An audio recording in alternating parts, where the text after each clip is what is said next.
Bueno, el concepto es una sintomatología que se localiza en la parte inferior de las costillas y va hasta el glúteos.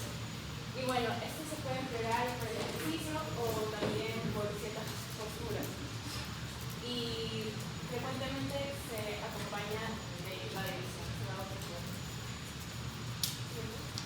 Bueno, la lumbalgia mecánica, esta se relaciona principalmente con alteraciones estructurales de la lumbar. La epidemiología, bueno, todos en algún momento de su vida han presentado dolor en la espalda, pero este dolor a veces se soluciona normalmente. Y bueno, entonces es un síntoma frecuente y universal. Se da más en mujeres y también la edad de las personas que sufren de la lumbalgia es de 45 a 65 años.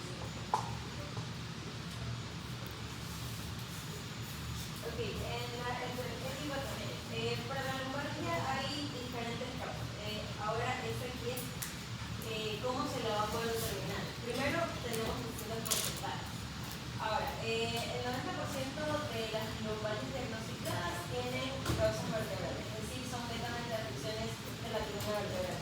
Ahora, el 10% del restante van a cronificar, es decir, se van a empeorar o se van a hacer más graves y van a tener repercusiones tanto van a ser personales, familiares, laborales, en donde el paciente diagnosticado en este caso no se va a poder desenvolver de una manera ya adecuada en su nuevo entorno, ya que va a ser un problema que primero se agravó, entonces necesita tratamiento médico que se va a interferir con ciertas actividades cotidianas. Y segundo, que por el mismo dolor y la incapacidad que tiene de moverse libremente, dependiendo del entorno de donde se desenvuelve, va a generar estas alteraciones como que en el día a día.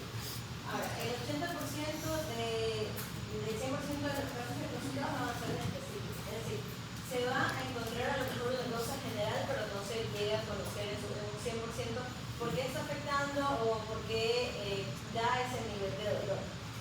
Y ahora, el 20% del 100% de estos casos ya encontrados van a tener una dosis etiológica, que lo vamos a ver más adelante, en donde de este 20%, un 3 o un 5% van a tener una patología subdescendente. ¿Qué quiere decir eso? Que la lumbalgia se puede dar debido a enfermedades ya existentes y de igual manera, una vez diagnosticada la lumbalgia, esta puede llevar a otras enfermedades. Ok, ahora, ¿cuáles son las causas de las cuales hablamos? Primero tenemos esta tabla aquí, que es básicamente en donde las principales tenemos alteraciones estructurales que son el 90% de pacientes diagnosticados, en donde pueden ser radicales, uniradiadas, autoinvalidadas, y dentro de estas tendríamos una facetaria, es decir, que el dolor se va a alternar, las molestias se van a alternar, a lo mejor un día están, otro día no están, van a aliviar con cierto tipo de tratamiento o inclusive se van a agravar. También ya se va a explicar más adelante. Vamos a tener una estenosis del canal, el canal va a ser más estrecho, generando dolor, espondiliosis y espondilolistesis, que básicamente vamos a tener una especie de inflamación que al paciente le va a generar mucho dolor, que también se lo muestro un poco más adelante. Escoliosis, que va a ser una disfunción de la columna vertebral, síndrome de la cama de esquina y también junto con las alteraciones estructurales vamos a tener una sobrecarga funcional y postural, que es básicamente los hábitos que tiene el paciente y el entorno donde se desarrolla. Entonces, una persona que a lo mejor es un periodista o un diseñador gráfico que va a estar mucho tiempo en una computadora o un escritorio, lo más probable es que sienta un poco más dolor que una persona que está muy activa, o también una persona que está acostumbrada a siempre cargar con pesos muy fuertes en su día a día, puede ser un obrero o una persona que trabaja ya con carga pesada, también va a tener ese tipo de dolor. Ahora, de estas etiologías vamos a tener tres conclusiones. La primera es que en la mayoría de los pacientes no vamos a encontrar una alteración estructural que se van a derivar directamente a pacientes que tienen sobrecarga funcional y postural.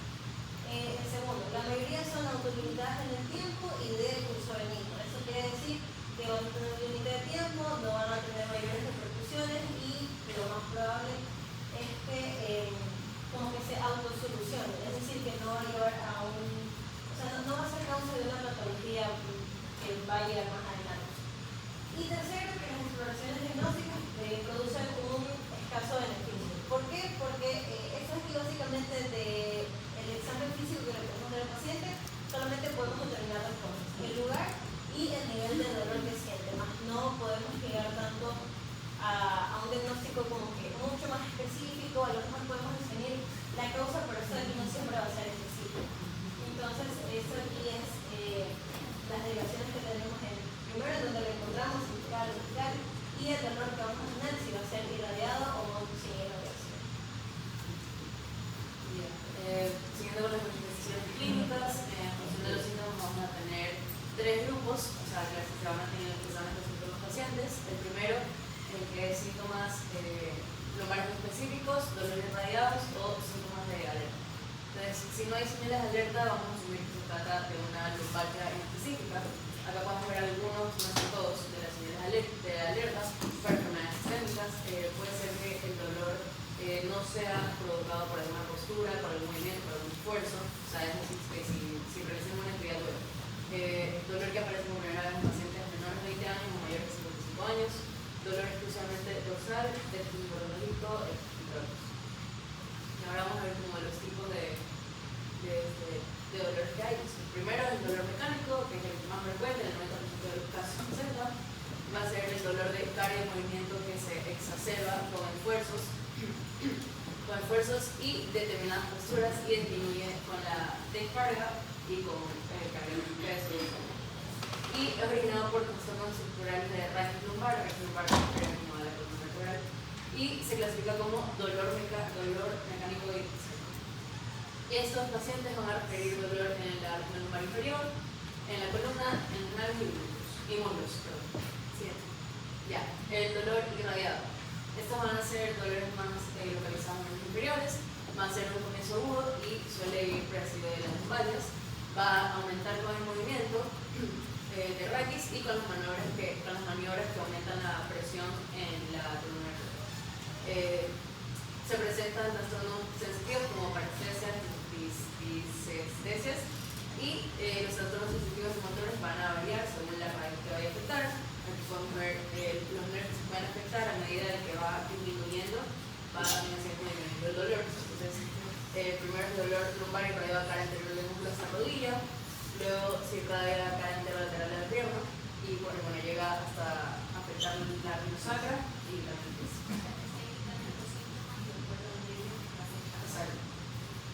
Y bueno, y básicamente los signos todos van a ser de disminución de movimiento, disminución de la flexión, de la extensión. Siguiente. De ahí tenemos el tercer dolor, el dolor no mecánico. Esto va a ser un dolor lumbar diurno y nocturno persistente, el cual aumenta a lo largo de la noche. En estos pacientes usualmente les duele y no los deja dormir. Los levanta con mucho dolor, no pueden dormir correctamente, etc. Y puede presentarse de tres tipos: de lumbalgia inflamatoria, dolores ansiosos y viscerales. Lumbalgias inflamatorias pueden ser de linfoexudina, se puede presentar linfoexudina o arteritis periférica. En los cuadros infecciosos puede provocar fiebre o un estado general. Y los viscerales, un dolor lumbar referido y acompañados de justamente la visceral. Justamente es en la clase siguiente donde vamos a hablar del lumbalgia inflamatorio. Entonces, justo por eso quería que empezara la introducción fuera de dolor mecánico, porque hay mucho dolor de eso. Y la diferencia en lo que ustedes dicen a lo que yo voy a decir es Sí, igual solo es como, no estamos adentrando mucho del tema, solo como una introducción. ¿Siguiente? Ya, y finalmente el dolor miofascial lumbar. Este va a ser de comienzo gradual y después se provoca después de sentarse. Se agrava con el frío, mejora con el calor del movimiento, provoca también limitación de movimiento y rigidez. Y puede presentar irradiación bilateral a miembros sin afectación de terrenos blandos y pueden aparecer puntos de gatillo que van a ser como nódulos hipersensibles y hiperpigmentables, justamente donde pueden ver en las imágenes, en músculos erectores, fascias glúteas y presales. En la exploración física vamos a tener 6 puntos importantes. En primer lugar tenemos una inspección en donde vamos a evaluar tanto postura, marcha y curvatura. cuanto a la postura, vamos a observar al paciente cuando está de pie, cuando está sentado. En cuanto a la marcha, vamos a evaluar al paciente como camina para así buscar si existe alguna normalidad o si el paciente presenta alguna dificultad en la marcha como tal. Y en las curvaturas, pues, básicamente alguna normalidad que presente en la columna vertebral, como podemos ser dosis, lumbar o torácica. El siguiente punto de exploración física es la palpación. En primer lugar, los puntos específicos, en segundo, la temperatura y en tercero, la sensibilidad. En cuanto a los puntos específicos, observar al paciente cuando de pie está sentado. En la temperatura, detectar los cambios de temperatura. ¿Por qué? Porque el cambio de temperatura nos va a indicar si el paciente va a presentar o no va a presentar inflamación. En cuanto a la sensibilidad, pues localizar puntos de que sean específicos como tal del paciente. En cuanto a la movilidad, en primer lugar la flexión y la extensión, que vamos a evaluar la capacidad, obviamente, la flexión y la extensión del paciente, pero en cuanto a la columna lumbar. En cuanto a la rotación, básicamente la rotación del tronco. Y en inclinación lateral, la capacidad que el paciente va a tener para inclinarse y así mismo si presenta o no presenta alguna dificultad en dicho proceso. En cuanto a las pruebas específicas también asociadas al paciente, tenemos la de la serie, la del Patrick y la del Schober. La de la serie vamos a evaluar la conversión de raíces nerviosas. En cuanto a la del Patrick, detectar posibles disfunciones que presenten la articulación sacroiliaca. Y en cuanto a la del Schober, medir la movilidad de la columna lumbar. También la fuerza y los reflejos del paciente. En cuanto a la fuerza muscular, medir la fuerza que presenten sus músculos, propiamente de las extremidades inferiores, como cuádriceps o glúteos, entre otros. Los reflejos tendinosos, básicamente el rotuliano y el aquilio, propiamente. Y la sensibilidad en cuanto a los dermatomas de las extremidades, obviamente así como las inferiores del paciente. De ahí, las pruebas funcionales. La prueba de levantarse en una silla, la cual nos va a ayudar a observar si el paciente se levanta de la silla o usando las manos o sin usar las manos, y la de caminar para evaluar lo que son los talones y las puntas. Como tal, ayuda a evaluar la fuerza y el equilibrio del paciente. Habría sido bueno el gráfico. Bueno, el gráfico de expresiones, eso faltó. Observación, palpación, creo que tenías para poner gráficos de cada uno. Creo que hay muchas cosas, sí, lo podemos entender. Sí, yo también lo hice. Bueno, pasando a imágenes, unas imágenes que se va a pedir normalmente este tipo de pacientes va a ser como primero, no primera opción, pero como que la opción que describe más que todo es la radiografía simple, aunque esta opción no es muy requerida por el tema de costos, por lo tanto no se la pide mucho en este caso, pero se la menciona. Entonces es más que todo para pacientes que van a presentar algún signo de alarma. Normalmente se la va a tomar anterior-posterior y también se toma una lateral. También tenemos una tomografía computarizada. Aquí se va a ver dos tipos de imágenes. Entonces sería la ventana ósea, que va a permitir evaluar lo que sería las alteraciones óseas y también articulares, pero también por otro lado vamos a tener la ventana de las partes blandas, que nos va a permitir valorar lo que sería la patología discal. En este caso también mencionaba el texto que no tanto la ventana de las partes blandas nos servía esta tomografía computarizada, porque más nos servía la resonancia magnética. Entonces, hay dos opciones. Entonces, la resonancia magnética es la que mejor, como que tiene mejor pronóstico, por así decirlo, en pacientes, no es invasiva y nos va a permitir, obviamente, ver su totalidad de lo que sería la columna lumbar y también del tono neural. Y vamos a tener, obviamente, una alta resolución. Pero también tenemos otra opción que sería la bibliografía, que va a consistir en lo que sería inyectar el contraste hidrosoluble intratecal que sería el paciente, lo cual nos va a permitir una visualización de lo que sería el negativo en las estructuras nerviosas. Cuando nos referimos a una visualización en negativo, nos referimos a que lo que hace el contraste es de que se vuelve como que oscuro y hace que obviamente las terminaciones nerviosas como que puedan verse blancas, por lo tanto se puede ver alguna anomalía o alguna cosa que no esté correcta.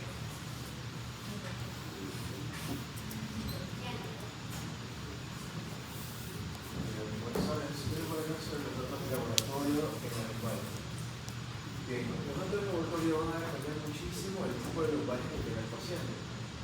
y un valor positivo en el valor diagnóstico nos va a permitir ayudar al diagnóstico, pero un valor negativo tampoco no va a influir en frenar. Como ya he mencionado, esto va a depender muchísimo del tipo de lumbalgia. Por ejemplo, la lumbalgia mecánica no hay mucho interés en cuanto a valor diagnóstico, pero sin embargo, la lumbalgia inflamatoria sí, que hemos tenido mucho en cuenta la enfermedad aguda o HLV-36.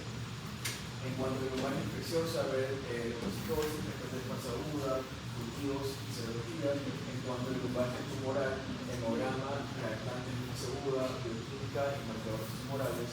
En cuanto a enfermedades sindrómicas y metabólicas, también hay causa lumbalgia, medir el metabolismo fosfocálcico, la hormona paratiroidea, vitamina D y hormonas tiroides. Y finalmente la lumbalgia visceral, que va a tener qué tipo de órganos se encuentra afectado.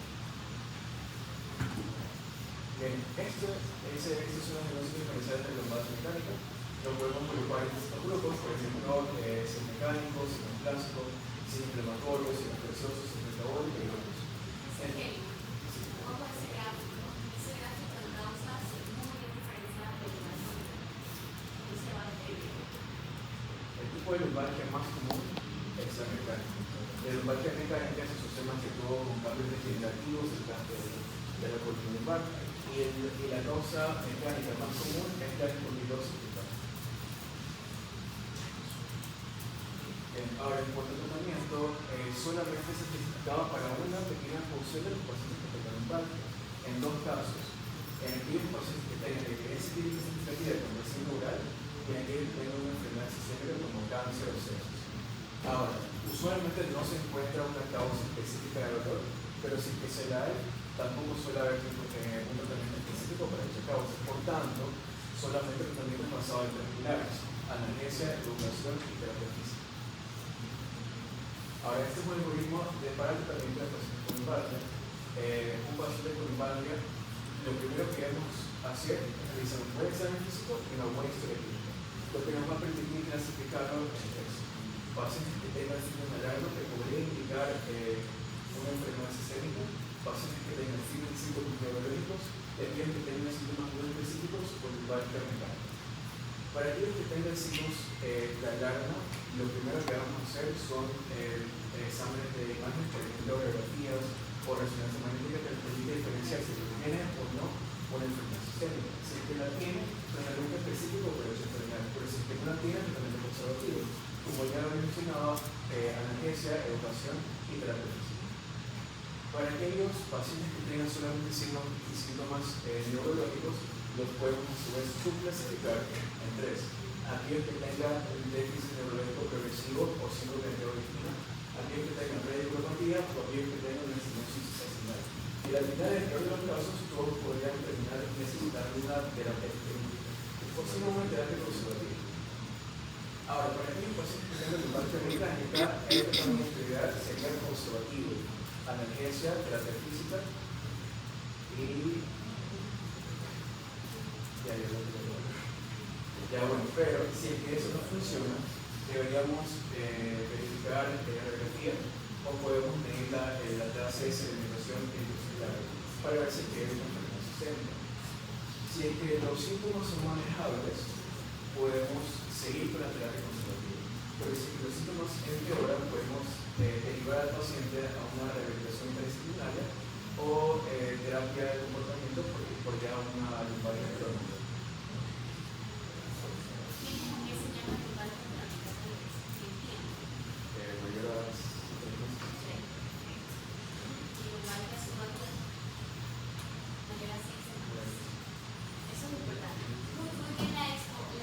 Para esta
olvídate,